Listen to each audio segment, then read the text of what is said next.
Well, according to Fabrizio Romano, Andrea Berta will start his new chapter as Arsenal director in the coming upcoming weeks. Plan confirmed. The contract has been sealed last week, as reported, and the new director already spoken with Mikel Arteta about future plans. You would imagine, think about it logically, if I or you, not that we'll ever be in that, but if we were about to be interviewed for a sporting director role, you're indirectly going to be told about the plans immediately and the plans for the summer and summers going forward in terms of incomings, outgoings, and the overall strategy of where Arsenal want to go and how he can play his part. So that makes sense to me. It appears that all we're waiting for is official confirmation. With it kind of being a dry week where Arsenal concerned after the Chelsea game, you'd imagine during this international break period, we are going to have some official confirmation if he hasn't started working already. So yeah, that's on brand, people. If I'm completely honest, let's close that tab. Apparently, according to one of the ITKs, Berta has already begun work at Arsenal, having signed his contract earlier this week. A large section of the transfer budget has been allocated to improving the attacking force. Now, surely the remit has to be about getting a striker, getting a left winger, and getting a central midfielder.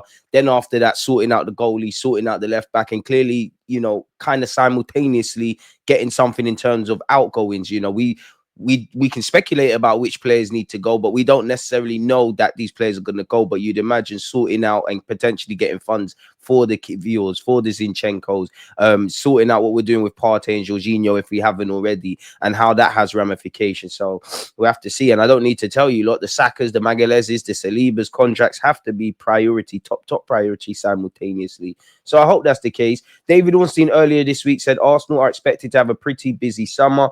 This is due to the club posting healthy financial results, looking likely to qualify for the Champions League again, and not spending in the winter window. Now, at the time of us about to play Chelsea, actually, Nottingham Forest are within a point of us. So that kind of tells you the race for the top 5 positions. I do think Arsenal will be in the Champions League, but if we don't start picking up results, we're going to draw ourselves out, people. What else have we got? Allegedly, Cole Palmer's a doubt for the Chelsea game. He could be a late fitness call, people. Trossard on the potential Real Madrid tie. It's not even potential anymore. It is. There's a lot of belief that's what you dream of as a kid. Yeah, we're up for it. It's a big game for us. 2 big games, and we want to get through and go as far as possible in the competition. Can't expect him to say anything less. If he said anything less, there'd be an issue. From the very first moment I joined the club, I always felt the love as well and on the pitch. That's why I want to give so much back, as well as in terms of goals, assists. I'm really happy here. I hope you're happy. It's ironic that I'm mentioning Trossard because, as we know, Trossard's contract's running out. I'm a bit conflicted. If his deal's running out, he is one that you could afford to probably run into the next season and maybe get an agreement. There might be an offer presented in the summer. Bearing in mind, last summer there was from Saudi that Arsenal deemed unrefusable.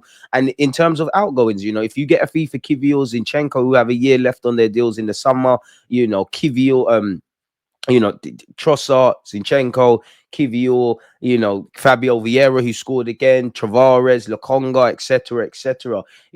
This is the 3rd year now of us fighting for a title. We're going into the 4th. That kind of period of the vast majority of these players being together is coming to an end. So we do have to replenish the squad. If we're in win now mode, and it's not just about outgoings, I'm not. If you upgrade and sign a striker, sign a left winger, you got Wanyeri in the mix, you got a fit Saka, you got Martinelli, Trossard, Martinelli, Kai Havertz. They could all contribute off the bench or being squad players and used in rotation of things, people. The Athletics, David Ornstein, in relation to Zubamendi, as far as we know, Zubamendi to Arsenal is very advanced, and the expectation at Arsenal is that he will come in, people. He also said this is a personal opinion rather than sourced information. I don't see Arsenal signing both Martin Zubamendi and Bruno Gomares. We know of historical BG links, but that ship seemed to have sailed, and I'm not sure I can envision Arsenal paying the kind of money Newcastle would ask for Bruno Gomares, who, like Isaac, they probably want to keep, especially given he turns 28 this year. As far as we know, MZ is at a very advanced stage, and the anticipation inside Arsenal is that he's coming in. Until he's actually signed on the dotted line, we don't know, though. If that gets completed, it's a significant financial outlay, as there'll be a case of if/when a striker is signed. There's also other work to do, possible wide attacker awaiting the Pan's decision, perhaps something in defense, 1 or 2 goalkeepers. And although there'll be exits, I'm not sure recruiting, pardon me, Martin Zubamendi and Bruno Gomares would be feasible, even if Berta did want that, which I don't know. In terms of the 300 million reports, I am not aware of a significant number, but Arsenal recently posted healthy results. So it's on brand with what we know. We've gone over the Zubamendi stuff already, people. We've gone over that as well, people, making sure I don't miss anything. So yeah, do you lot feel it's possible we're gonna get Gomares and Zubamendi, or if not either? Because where you look at Nico Williams, Zubamendi, Sesko, Garcia, the goalie, they all seem like they have release clauses. So maybe that's something Arsenal will do. Arsenal are again being linked with Osimhen. Manchester United, Arsenal, and Juventus will all try to sign Osimhen this summer. He has a 63 million release clause, which will need to be triggered. Now, we hear Man United are in a bit of a peculiar financial situation. I don't think Arsenal are going to sign Osimhen. I think it's feasible that him and Ademola Lookman both end up at Juventus, if I'm honest, but then they have Carlo Muani, so we'll have to see. Real Madrid will make a concrete attempt to sign Arsenal defender William Saliba this summer.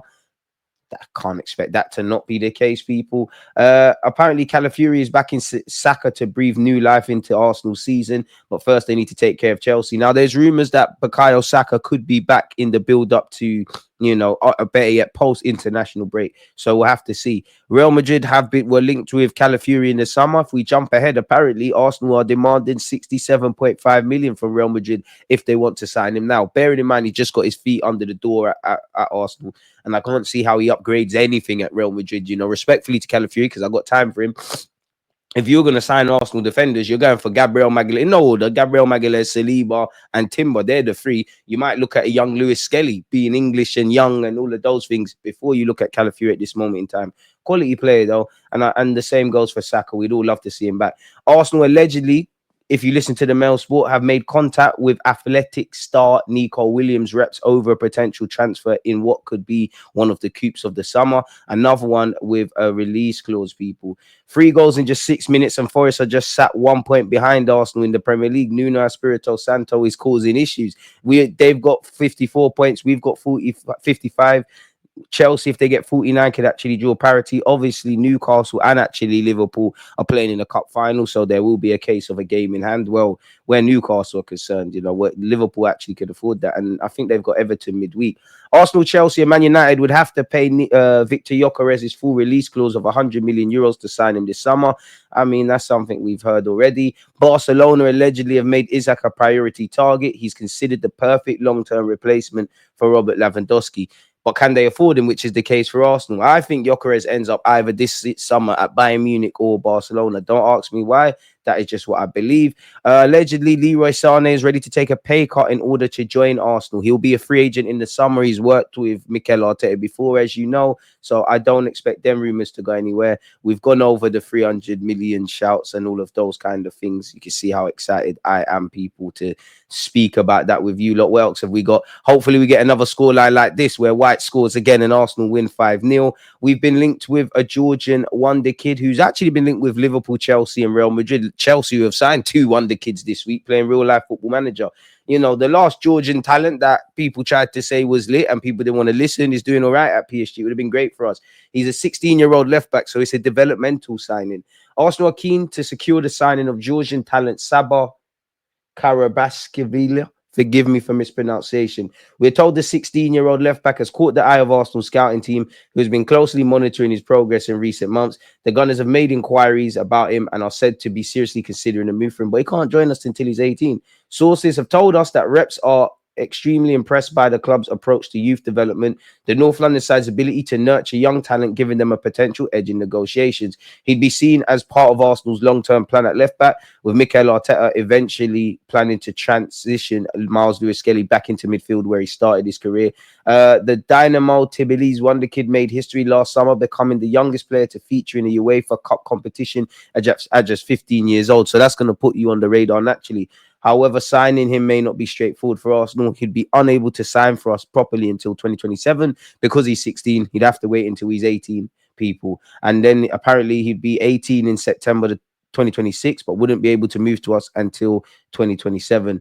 Wouldn't surprise me, find the best talents from anywhere. If he's got the potential to become a long-term option, great. But if you bring him in for a nominal fee at 16 and then you're able to sell him at a profit, you can't go wrong with that, people. I'm not too sure Martin Zubamendi is the most all-rounded midfielder in the world, but I hear it, if I'm honest with you. We've been linked with Casado, Marc Casado, a tough tackler, very much a typical Barcelona academy graduate, but in many ways, in terms of being combative like that, also not.